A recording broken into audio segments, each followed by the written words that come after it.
Really quickly, you said your Turk of the Week was Dick LeBeau. Yeah. Okay. Would you care to elaborate? No, I just did. That's because they made those different clip. They made those different. My Turk of the Week is Dick LeBeau for those defensive adjustments that they made at halftime. 6 catches, 179 yards for Calvin Johnson in the first half, none in the second. That game seemed over, and all of a sudden, the Steelers' defense was the Steelers' defense of a decade ago. Sure. And they shut down what looked to be a totally unstoppable offense. I mean, the weapons that Stafford has, even without Johnson, and they couldn't move the ball. It was I'm stunned by that game. Poor Joseph Fourier only had 1 catch. Joseph Fourier was like Chris Carter, only catches touchdowns. Oh yeah. Yeah. Heather, who's your player of the week? I don't know if it was McCoy, but whatever Eagle it was that pregame went and just snatched the Redskins. It was McCoy. It wasn't McCoy? Loved that. What did he do? I loved it. There was in Philly, there was a Washington Redskins fan hanging their banner, and McCoy came over before the game and just snatched it away from him and took it, and not in my house. I loved it. That's good. All right, I like that. Yeah. I didn't have I think Mike Glennon is my Turk of the Week. I sort of like he's come into Tampa Bay. We forget about the Thursday game when we talk about Turks of the Week, but and I haven't thought this through, but I was thinking it through while Ben was talking about his. I feel like he's sort of taken control of and calmed Tampa Bay down a little bit and said, we're going to get over this coach stuff, over this Freeman stuff, and play some ball, and they've looked good for a couple of weeks. He threw 3 incomplete passes, you know. Yeah, that's a good point. But by the way, did you guys see the guy? He had Alex Smith-like numbers, 20 to 23, 231. Did you guys see the guy who slid down the banister in Buffalo? Oh, you didn't see this? Oh, yes, I did. Fan slid down the banister and fell. Oh, and landed on another The guy who fell and was being an idiot is fine. He broke his something.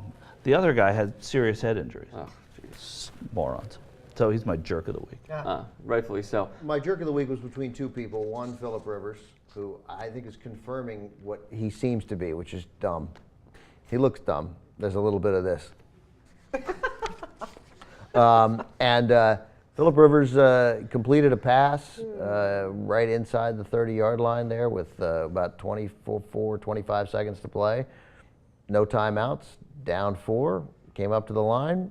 Not only didn't spike it, barked out a play, ran a 4-yard underneath pass to Antonio Gates. He barked out a play? Which would never have gotten you anything. It wouldn't have changed your circumstance at all.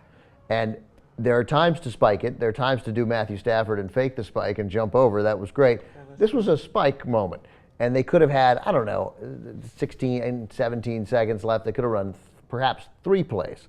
And instead, after the incomplete pass on the dumb out following his non-spike, they had 7 seconds, which could have been 2 plays to most quarterbacks. But for Phillip, it was 1 play. And they threw into the end zone, and that was it. I mean, that's on him. There's no coaching there. You got to know the circumstances and get your team the most opportunity to win, and it was incredibly foolish. So that was the one candidate. But I'm going to give it to Mark Trestman for what I mentioned earlier, which is not calling timeouts, which nobody will really talk about now. When the Ravens were driving for either the tying field goal or the winning touchdown at the end of the game, he could have given himself between 50 seconds and a minute, maybe more than a minute, by using his timeouts effectively at the end. But instead, he just let the Ravens run it down. And mercifully for the Bears, the Ravens, they couldn't score inside the 5. Yeah.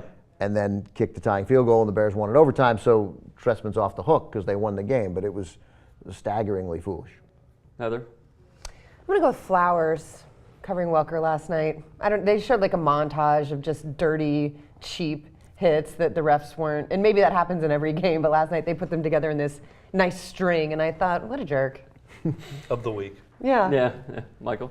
Oh, I guess the guy who slid down the banister. Also, the Corey White, who thankfully for the 49ers, Saints defensive back, intercepted a ball and then fumbled it through the end zone. Yeah, good hustle by Kaepernick. It was but it was a silly play, and then he got a pass interference on the very next play as well, the next set of downs.